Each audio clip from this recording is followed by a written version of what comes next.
हमारी आवाज।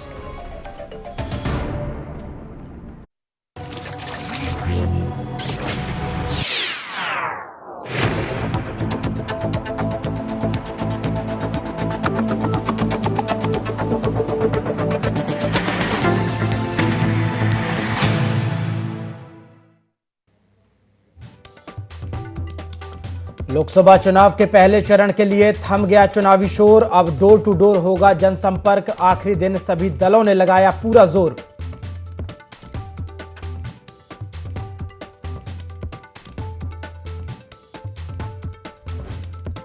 अयोध्या के राम मंदिर में भव्य सूर्य तिलक। शुभ घड़ी में भगवान के ललाट पर पड़ी सूर्य की किरणें। सूर्य अभिषेक के हजारों राम भक्त बने साक्षी।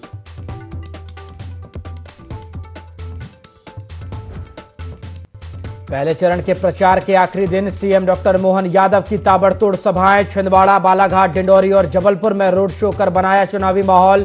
बोले, विकास के लिए जरूरी है भाजपा की सरकार।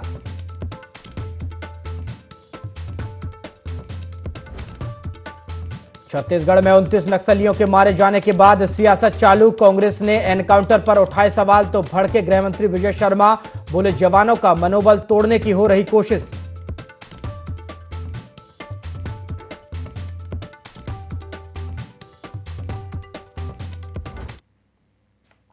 नमस्कार, IND 24 देख रहे हैं आप और मैं हूं आपके साथ प्रभात पांडे। बुलेटिन की शुरुआत बड़ी खबर के साथ करेंगे।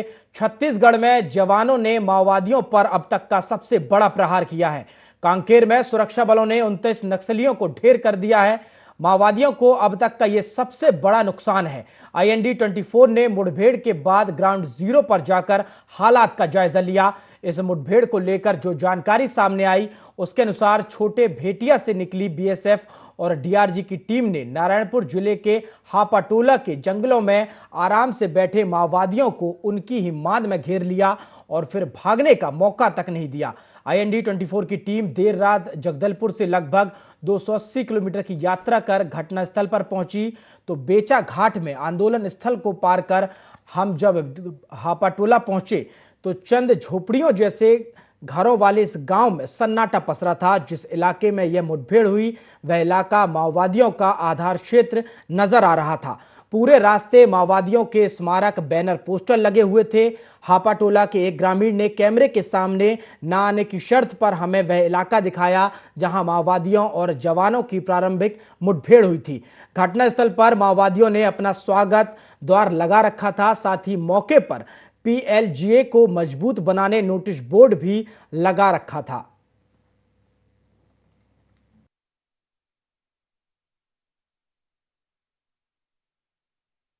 कल 16 तारीख को छत्तीसगढ़ के लिए एक बड़ा दिन था। छत्तीसगढ़ में पुलिस फोर्स ने कल 29 माओवादियों को मार गिराया है, जिसमें से एक उनका लीडर शंकर राव जो कि 25 लाख का इनामी नक्सली था और एक ललिता जो महिला नक्सली थी, इनको मार गिराया है। आज IND की टीम पहुंची है उसी ग्राउंड जीरो पर आप IND के दर्शकों को दिखाने के लिए कि किस तरीके से वहाँ मुठभेड़ हुई थी और कैसा वो एरिया है। लेकिन सबसे पहले मैं आपको दिखाना चाहूँगा, आप मेरे पीछे देख सकते हैं ये जो लाल कलर का जो कपड़ा है इसे नक्सली बैनर कहा जाता है, जिसमें नक्सलियों ने इंग्लिश में लिखा है celebrate 23rd formation anniversary of PLGA form to 8 December communist party of Indian Maoist. इससे आपको साफ समझ में आता है कि IND 24 की टीम आज ग्राउंड जीरो पे है। और जिस तरीके का जंगल मैं आपको दिखाना चाहता हूँ कि ये वही जंगल है जहाँ पर कल 29 नक्सलियों को जवानों ने मार गिराया है। पुलिस ने जो फोटो जारी की है, जो वीडियोस जारी किए हैं, उनको देख के साफ दिखता है कि जिस तरीके का क्षेत्र है इस तरीके के क्षेत्र में ही नक्सली और पुलिस की मुठभेड़ हुई थी। हालांकि क्षेत्र जो है बहुत बड़ा है और इस क्षेत्र में दूर दूर तक पहाड़ है और पहाड़ के ही हिसाब से जो है लोग जो है नक्सली जो है अपना एक राजधानी इसको कहा जाता है। और कल बड़ी बहुत ही तरीके से इन लोगों ने नक्सलियों को घेरा है पुलिस फोर्स ने। और मैं आपको एक चीज़ और बताना चाहता हूँ, IND 24 की टीम बहुत रिस्क लेकर इस जगह तक पहुंची, क्योंकि आपको बता दूं जिस क्षेत्र में हम यहाँ खड़े हैं हमको नहीं पता है कि आगे क्या है। जिस तरीके से नक्सली बैनर टंगा हुआ है, दूर दूर तक जंगल है, एक आदमी भी यहाँ पे आपको नज़र नहीं आएगा, ग्रामीण नज़र नहीं आएगा। कई ग्रामीणों से हमने बात करने की कोशिश की लेकिन उन्होंने भी कुछ कहने से साफ इनकार कर दिया। तो लगातार कोशिश ये की जा रही थी कि हम इस ग्राउंड जीरो को पता करें कि ग्राउंड जीरो कहाँ है ये मुठभेड़ हुई है। लेकिन जब हम यहाँ पे पहुंचे हैं तो हमको ये नक्सली बैनर दिखा है और ये एरिया वही है जहाँ पर मुठभेड़ हुई थी। जो गड्ढा आपको दिख रहा है वहाँ भी आईडी प्लांट हो सकता है या स्पाइक होल हो सकता है, क्योंकि अमूमन ऐसे क्षेत्रों में जब नक्सली अपने बैनर टांगते हैं या फिर पर्चे डालते हैं तो उनकी एक साजिश होती है जिसके तहत जवान फंसते हैं। और ये वो ऐसा समय है TCOC जिस समय जो नक्सली है पुलिस पे ज़्यादा हावी होती है, क्योंकि ये पतझड़ का मौसम होता है। इसमें उनको बहुत आसानी होती है, जो जंगल है बहुत अच्छे से देख सकते हैं क्योंकि जंगल उनका क्षेत्र है, इसलिए उनको बहुत आसानी हो सकती है। तो अधिकतर आपने देखा होगा कि जितने भी जवानों को नुकसान पहुंचा है उस समय ही पहुंचा है जिस समय गर्मियां होती हैं। लेकिन ये पहली बार हुआ है कि इस समय जब जो जवान है उनको एक बहुत बड़ी सफलता मिली है, अभी तक की सबसे बड़ी सफलता इसको कही जा सकती है। भारत के गृह मंत्री अमित शाह ने भी इसको लेकर मुबारकबाद दी है और साथ ही विजय शर्मा ने भी जवानों के लिए बोला है कि बहुत अच्छा काम किया है। और लगातार जो है कोशिश ये की जा रही है, क्योंकि बस्तर में परसों चुनाव है, वोटिंग है, उसको देखते हुए काफ़ी पुलिस फोर्स काफ़ी ही संवेदनशील तरीके से अपना काम कर रही है, अंदरूनी क्षेत्रों में पहुंच रही है ताकि चुनाव जो है पूर्णतः संपूर्ण हो पाए। ND24 के लिए ग्राउंड जीरो से मैं सुमित सेंगर। और इस खबर पर ज्यादा जानकारी के साथ हमारे बस्तर ब्यूरो सुमित सेंगर हमारे साथ लाइव जुड़ गए हैं।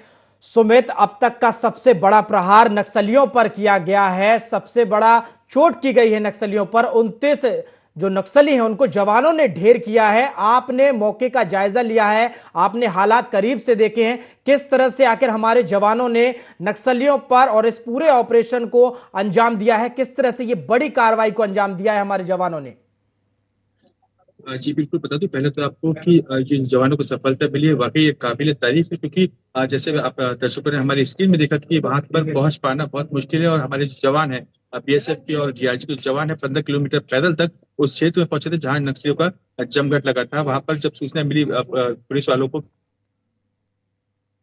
आराम कर रहे हैं, उसके बाद उन्होंने वहाँ पे नक्सलियों के ऊपर जो हमला बोला, उसके हमले के बोलते हुए क्षेत्र एक बड़ा क्षेत्र है वो और उस पहाड़ी का क्षेत्र है, वहाँ पर नक्सलियों को ताबड़तोड़ गोलियां चलाई गई, दो तरफ से फायरिंग भी हुई। उसके जवाब में जो BSF और DRG के जवान है इन दोनों ने जवाबी कार्रवाई करते हुए 29 नक्सलियों को ढेर किया गया। और अगर माने तो जो नक्सली थे वहाँ पर वो अपने आप को बचाने में नाकाम रहे। कई बड़े नेता भी थे, जैसे कि आपको बताया गया है कि 25 लाख का इनामी नक्सली जो था शंकर राव वो मारा गया है, जो कि बहुत ही महत्वपूर्ण है। साथ ही ललिता एक महिला नक्सली है जो मारी गई है। इसके साथ ही जो पूरा क्षेत्र है, जब हम उस क्षेत्र में गए हैं तो उस क्षेत्र में हमको बैनर, पोस्टर और साथ में जो नक्सली स्मारक होते हैं वो हमने देखे वहां पर। और अगर वहां पर आज भी अगर नक्सली स्मारक है और पोस्टर बैनर लगे तो इससे साफ अंदाजा लगाया जा सकता है कि वो क्षेत्र कितना संवेदनशील क्षेत्र था। उसके बावजूद जो हमारी फोर्स है, DRG के जवान और BSF, उन्होंने वहां पे पहुंचकर उन्होंने एक फतेह हासिल की और साथ ही 29 नक्सलियों को ढेर किया गया है। और अभी तक का सबसे बड़ा ऑपरेशन ये कहा गया। अगर मैं बात करूं ग्रामीणों की, तो ग्रामीणों से जब हमने बात करने की कोशिश की तो उन्होंने कुछ ही बोलने से इनकार कर दिया। माहौल एक गहरा सहमत सा था, पूरा गांव खाली था। लेकिन एक प्रकार से अगर देखा जाए तो नक्सलियों का ये बैकफुट पे आना तय है, क्योंकि जिस प्रकार से जिस क्षेत्र में जवान घुसे थे वहां पर जितने भी एरियाज हैं वो पूरे संवेदनशील क्षेत्र माने जाते हैं और नक्सलियों का जो है सबसे सेफ जोन माना जाता है। अगर वहां जाकर हमारे जवान पे हमला करते हैं, उनको 29 नक्सलियों को मार गिराते तो कहीं ना कहीं बहुत बड़ी सफलता है। जी बिल्कुल सुमित, अक्सर ये देखा गया है कि जब भी इस तरह की कोई बड़ी कार्रवाई होती है तो नक्सलियों की तरफ से भी जोरदार पलटवार किया जाता है, तगड़ा पलटवार नक्सली भी करते हैं। इसको लेकर प्रशासन और सुरक्षा बलों ने क्या कुछ इंतजाम कर रखे हैं?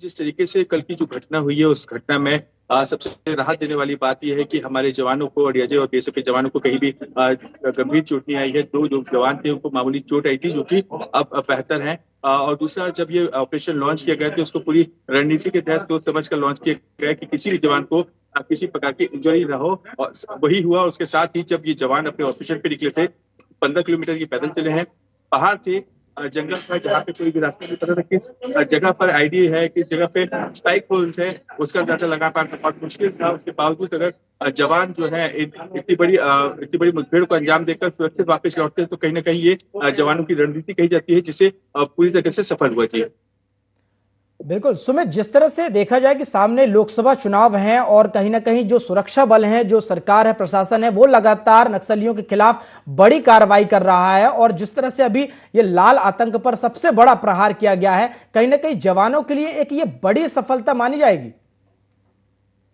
जिस तरीके से जब ये लोकसभा चुनाव विधानसभा चुनाव थे तब अमित शाह यहाँ पे आए थे, गृह मंत्री भारत के, तो उन्होंने कहा था कि डबल इंजन की सरकार बनने के बाद हम नक्सलियों का सफाया करेंगे। उसके बाद जिस तरीके से नक्सलियों पर लगातार प्रहार हो रहा है, जिस तरीके से जो अंदरूनी क्षेत्र है वहाँ पे जवानों के कैंप आ रहे हैं और साथ ही जो शिक्षा का केंद्र जो शिक्षा है वहाँ पे पहुंच रही है और साथ ही मोबाइल टावर्स और कनेक्शन पहुंच रही, कनेक्टिविटी पहुंच रही है, जो मूलभूत सुविधा है उनको वहाँ पहुंचाया जा रहा है।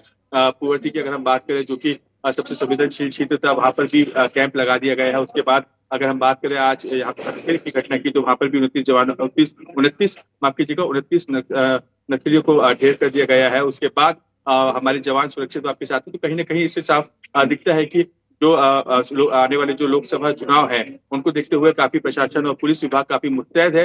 वे नहीं चाहते कि जितने भी बक्सर में चुनाव होते हैं वो शांतिपूर्ण तरीके से हो, और जिस तरीके से विधानसभा चुनाव शांतिपूर्ण तरीके से, ये जो चुनाव है इन चुनावों को भी शांतिपूर्ण तरीके से कराया जाता है। बिल्कुल सुमित, 29 नक्सलियों को जवानों ने ढेर किया है और साथ ही साथ कमांडर के भी मारे जाने की इस पे खबर है और बताया यह भी जा रहा है कि कमांडर पर 25 लाख रुपए का इनाम था। यह भी कहीं ना कहीं लोकसभा चुनाव से पहले एक राहत की खबर है। आपको बता दूं, इस पे एक जानकारी निकल के सामने आई है जब हमने उस जो नक्सली कमांडर है जो मारा गया 25 लाख का शंकर राव, जिसकी हमने जानकारी दी, तो वो उसकी मात्र जो कद है उसका 4.5 फुट का इनामी नक्सली है, उसके ऊपर 25 लाख रुपए का इनाम था। तो आप इससे अंदाजा लगा सकते कि हाइट कम होने के बाद भी वो कितना खूंखार नक्सली होगा, जिसे हमारे जवानों ने मार गिराया। साथ में ही ललिता एक नक्सली कमांडर थी, उसके ऊपर भी लाखों का इनाम था, उसको भी मार गिराया और साथ ही उसके साथ 29 जो नक्सली उनको मार गिराया। और सबसे बड़ी बात ये मैं आपको कहना चाहता हूँ कि जो हथियार उनसे बरामद हुए हैं, ऑटोमेटिक हथियार वेपन बरामद हुए हैं, तो कहीं ना कहीं उनके साथ बड़े नक्सली भी और मार गिराया है। ऑटोमेटिक हथियार में LMG हो गया, AK-47 हो गया, ऐसे हथियार उनसे मिले हैं। तो ये पुलिस विभाग पुलिस के लिए और फोर्स के लिए वाकई बहुत बड़ी सफलता है। आपने जब यहाँ पे लोकल स्तर पे बात करी, यहाँ के लोगों से बात की, तो उन्होंने बोला कि ये एक बहुत बड़ी उपलब्धि है। पुलिस विभाग से उन्होंने बात की तो उन्होंने बोला बहुत बड़ी उपलब्धि है और वाकई ये देश में कहीं ना कहीं ये गिनने वाली जाने वाली डेट है कि ये छत्तीसगढ़ में एक आतंक का लगभग सफाया होते जा रहा है और जो नक्सली है वो बैकफुट पे जाते जा रहे हैं। जी बिल्कुल सुमित, ये बड़ी उपलब्धि है और यह अब तक का सबसे बड़ा प्रहार है नक्सलियों के खिलाफ। शुक्रिया तमाम जानकारी के लिए, हमारे साथ जुड़ने के लिए। तो आपको बता दें, माओवादियों पर, नक्सलियों पर छत्तीसगढ़ में बड़ा प्रहार किया गया है और 29 नक्सलियों को ढेर कर दिया है जवानों ने। एक छोटे से ब्रेक के लिए रुक रहे हैं, जल्द हाजिर होते हैं।